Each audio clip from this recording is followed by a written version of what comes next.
Bienvenue sur la chaîne de Willy Sam. Aujourd'hui, pas trop compliqué.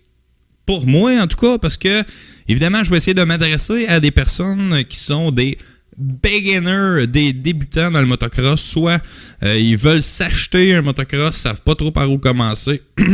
Ou des personnes qui en ont déjà un motocross, mais ils savent pas exactement pour quelle raison il fait ça, je comprends pas, j'aimerais ça savoir.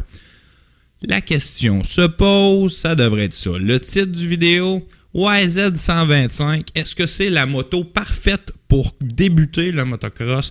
Donc, est-ce que c'est la meilleure école? Est-ce que c'est pas la meilleure école pour apprendre à faire du motocross? La question se pose, tabarnouche. La question se pose. C'est un beau prétexte pour moi de parler de deux temps puis de power band, tu sais. Le power band. Ça, là, ça allume des débats puis des passions en esti. Donc, on parle de ça comme si c'était un piton de nitro que tu pèses sur un bicycle, là, que ça reparte en fou, ces affaires-là. Alors qu'un power band, tous les moteurs ont un power band. Hey, attention, mec, ça frappe la révolution, tu vas tomber sur le dos. Wow. Pas tout à fait comme ça que ça fonctionne. Donc, c'est un beau prétexte pour parler de deux temps, de power band, à savoir qu'est-ce qui est plus facile à commencer lorsqu'on est débutant en motocross et ou peut-être même des personnes qui reviennent, je sais pas moi, d'un gros big board de 4 temps, puis que là, vu que c'est cool, c'est hot, puis c'est vraiment trop les deux temps, reviennent sur les deux temps, puis ils ont de la difficulté à s'adapter, puis tabarnouche, j'avais pas de misère comme ça avec mon 4 temps, blablabla. Évidemment, je vais essayer de ne pas me perdre dans mes idées et rester on topic, mais quand je me mets à parler de motocross, des fois, j'aime tellement ça que je m'égare. Bon, fait qu'on va rester deux temps, power band, YZ125, débutant. On commence ça direct là, après ma gorgée de café. Donc, si on commence avec la question pure et dure. Hey, salut les gars, je voudrais commencer le motocross. Qu'est-ce que je devrais m'acheter comme motocross pour commencer? Et là, on parle bien de motocross pour faire du motocross, là. Pas de l'enduro, pas de la trail, du motocross. Sur une piste de motocross, une piste improvisée, une piste commanditée par les FQMHR, name it, mais du motocross, on va s'en tenir à ça parce que sinon la discussion vient fucking large, ok? Fait que pour le motocross, qu'est-ce que je devrais m'acheter au début? Puis là, les commentaires vont pisser de partout, là. Comme quoi, fort probablement, la majorité des commentaires, ça va être de s'acheter un YZ125 ou à tout de moins un 125 deux temps, puisque ce serait la meilleure école pour devenir bon en motocross. Ça, des fois, c'est ça qui vient foquer à patente, parce que le monde, des fois, il pense que la personne elle débute pour devenir bon, et la majorité du monde débute pour s'amuser. Ça, c'est une autre affaire complètement. Être bon puis s'amuser. T'as pas besoin d'être bon pour t'amuser, t'as pas besoin de devenir un professionnel pour t'amuser, prendre ton pied. Et là, des fois, le YZ125, c'est pas tout à fait ça que ça te prend. Anyway. YZ125, est-ce que c'est la meilleure moto pour commencer? À mon humble avis, à moi, ce n'est pas la meilleure moto pour commencer le sport du motocross. Okay? Sur piste de motocross dédiée, là, ce n'est pas la meilleure moto. À moins que ton but, ce soit de devenir excellent, de peaufiner ta technique, de devenir efficace sur une piste de motocross, ces choses-là. Tout le monde rêve de devenir efficace. Mais si tu penses que c'est juste pour le fun, que tu vas aller vivre des émotions fortes, ces choses-là, c'est peut-être pas la meilleure moto pour toi. Et j'explique. Là, tout le monde va en revenir au power band. Puis dans la section commentaires de quel motocross je devrais me pogner, il y en a bien qui vont dire pogne-toi un YZ250, tu sais, le petit coon qui va te dire ça lève des wheelies au gaz en 5e vitesse. Là. Si, mon Il y en a qui parlent, connaissent rien. Moi, je connais un peu. Tu sortiras pas de cette vidéo-là avec un diplôme en mécanique, là, mais tu vas au moins savoir un peu à quoi t'attendre. Donc, la raison pour laquelle je ne pense pas que c'est la meilleure moto pour commencer à faire le sport du motocross, C'est un 2 temps qui a tout plein d'avantages, on pourra en reparler ensuite. C'est un 2 temps, ce qu'on appelle un small bore, donc un petit moteur 2 temps dédié au motocross de compétition pure. Okay? Et lorsque ça a été fabriqué, soit par Yamaha ou les plus vieux, les Kawasaki, les Honda, ces choses-là, sont bâtis pour la compétition et non pas à être rider-friendly. Okay? Et là, ils ont un power band.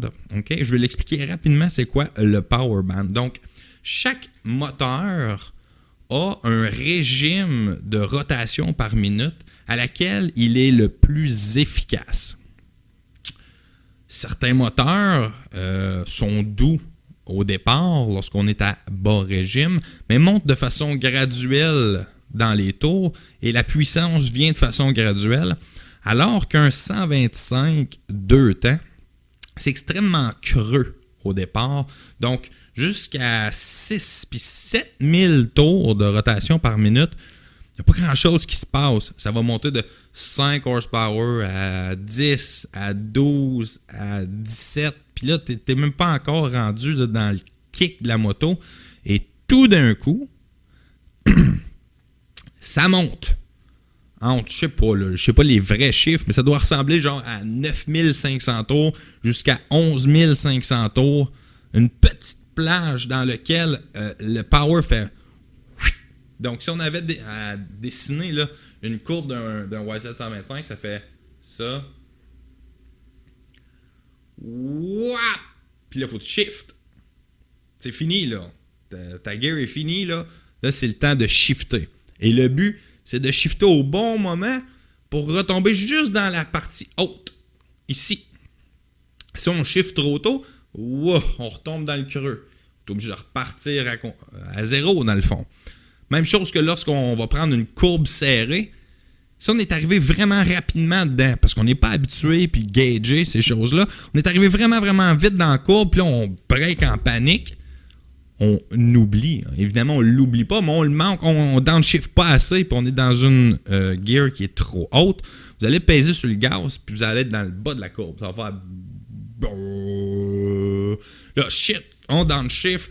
On downshift encore une fois. Puis là, vous allez être obligé d'utiliser la clutch pour essayer de faire monter dans les tours votre moto. Si votre but, c'est de vous amuser, prendre votre pied sur une piste de motocross, je vous dis qu'une YZ 125 ou quelque autre 125 2 temps, le power band, donc la plage sur la courbe de puissance qui est optimale, elle est restreinte et plutôt violente parce qu'elle part de pas grand-chose à beaucoup de pouvoir. Et beaucoup, c'est relatif, là, parce que je ne sais pas comment ça tourne un 125 2 temps. Il doit faire à peu près entre 30 et pas tout à fait 40 horsepower, mais probablement dans les eaux de 30 horsepower. Donc, c'est pas la mer à boire. Mais sauf qu'on passe de 15 à 30 assez sec, assez rapidement. Des fois, ça peut surprendre et la majorité des gens ne seront pas en mesure de contrôler cette puissance-là. Pardonnez-moi. Et la puissance qu'ils vont développer à 30 horsepower, ils vont toute la perdre dans la roue qui spin derrière puis qu'il n'y aura pas de traction pour avancer d'une manière ou d'une autre. Lorsque les gens disent que c'est la meilleure moto pour apprendre, la meilleure école, ces choses-là, c'est dans la perspective où si vous êtes en mesure, au fil du temps, de contrôler là, cette difficulté, là, cette courbe élitiste qui est plus difficile, vous êtes en mesure de venir là, en parfait contrôle et de toujours être on pipe, okay? Donc au bon endroit dans la courbe de puissance, dans le power band, à ce moment-là, vous allez être en mesure de devenir extrêmement rapide et efficace. Les gens qui sont capables de rester dans cette partie-là de la courbe, en fait, une 125, dans toutes les pistes que l'on a là, de pratique qui sont tenues par la FQMHR, là, donc les parcs de motocross, il n'y a pas, en tout cas, pas à ma connaissance, il n'y a pas un parc de motocross au Québec sur laquelle une 125 ne peut pas tout faire, ou presque. En fait, un très bon rider en 125 va nécessairement être plus rapide qu'un moyen rider en 450. Okay? S'il est en mesure de placer ses 30 horsepower au sol sans faire spinner pour rien, avoir de la bonne traction, sortir du trou, shifter au bon endroit, downshifter au bon endroit, utiliser la clutch si nécessaire lorsque c'est requis de le faire, contre quelqu'un qui roule une 450 hyper puissante, mais qui ne sait pas la contrôler puis qui met le gaz au fond partout, où on a un whisky throttle, ces choses-là vont perdre la traction, va se ramasser dans des situations difficiles parce qu'il va avoir été trop rapide vers une courbe, ces choses-là. Effectivement, une 125 peut être la meilleure école. Mais si votre but à vous, c'est de faire quelques fins de semaine de pratique de motocross, s'initier au sport, il y a des choix qui sont beaucoup plus faciles au niveau des motocross modernes, surtout dans le 4 temps. Une 250F, qui est grosso modo la même chose qu'un 125 2 temps, même qui sont plus puissantes que les 125 2 temps, mais qui sont mieux maniérées, qui sont plus douces, qu'on a la capacité d'avoir un contrôle beaucoup plus facile sur l'accès à ce power band, puisque la plage dans laquelle ces motos-là sont efficaces est beaucoup plus grande. Donc peut-être qu'entre 6000 tours et 10 000 tours, la courbe monte toujours assez agressivement, mais de façon graduelle, plutôt que de partir de presque rien et tout d'un coup avoir beaucoup de puissance. C'est ce que j'en pense. Okay? Donc, si vous voulez vous acheter une moto, vous n'êtes pas certain, vous voulez commencer à faire du motocross ou vous avez de la difficulté puisque vous avez acheté une 125 2 temps déjà, à vous adapter, à prendre le plein contrôle de cette moto-là, tout est à votre honneur de persister, persévérance, être en mesure de contrôler la bête, trouver les bonnes techniques, fort probablement prendre un cours, rider avec des gens qui sont patients, qui sont en mesure de vous montrer comment utiliser de façon optimale cette puissance qui est relativement forte, mais de courte durée, là, et comment l'exploiter au maximum. Si vous êtes en mesure de trouver quelqu'un qui va vous aider, d'avoir la patience de passer à travers les struggles et les difficultés, ces choses, effectivement. La 125 vous permet d'avoir accès à la meilleure école, puisqu'elle vous oblige à ne pas faire d'erreur, à perfectionner votre conduite. Si votre but, c'est d'avoir du plaisir fin de semaine après fin de semaine lorsque vous allez à une piste de motocross, ne pas vous embêter, rouler un peu plus paresseux, mais avoir tout le plaisir. Et votre idée, c'est pas de faire de la compétition, ou si c'est d'en faire, c'est de ne pas partir en peur là, et devenir le prochain professionnel. Il y a fort à parier que les 250 4 temps soient plus adaptés à vous, sans compter que l'ancien adage qui disait oui, mais sauf que pour les plus petites personnes, pour les personnes qui ont moins de force, c'est plus lourd une 4 temps. Donc c'est plus difficile à manœuvrer, c'est moins agile. C'est presque plus vrai. La technologie a rattrapé. Les motos ne sont pas vraiment beaucoup plus pesantes. Ils ont du démarrage facile avec un starter électrique. Ils sont très manœuvrables parce que là, la géométrie, là, ça fait longtemps qu'ils ont peaufiné les cadres, les suspensions, ces choses-là. Je ne pense pas que quelqu'un devrait avoir des difficultés à rouler une 250 4 temps si dans sa tête est en mesure de rouler une 125 2 temps. Donc ça ne devrait pas faire de différence. Grosso modo, c'est ça. Est-ce que la 125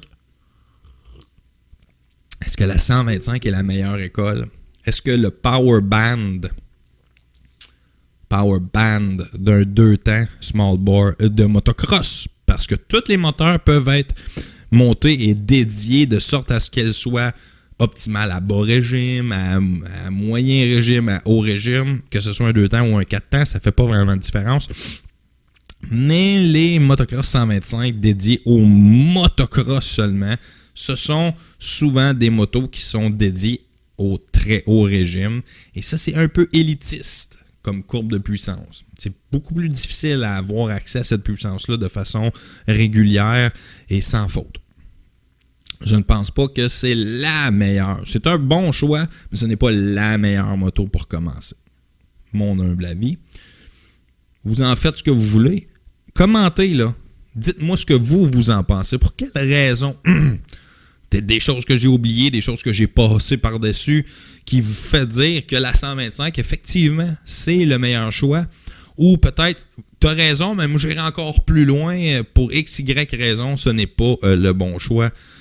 Est-ce que vous êtes d'accord avec moi du fonctionnement d'un power band d'un 2 temps? Est-ce que vous avez des réticences à propos de ce que j'ai dit? En tout cas, faites-moi part de tout ça. On like, on commente, on subscribe. Ça vous coûte pas cher. Ça aide le channel. Ça serait vraiment cool que vous le fassiez. On va essayer d'atteindre les 400 abonnés. Hey, avant l'été, il faudrait avoir 400 abonnés. Wow, big deal. Ça serait vraiment, vraiment cool. Je vous remercie d'avoir écouté la vidéo. On se dit à la prochaine. Et là, je m'en vais taper dans ma caméra. Wouah!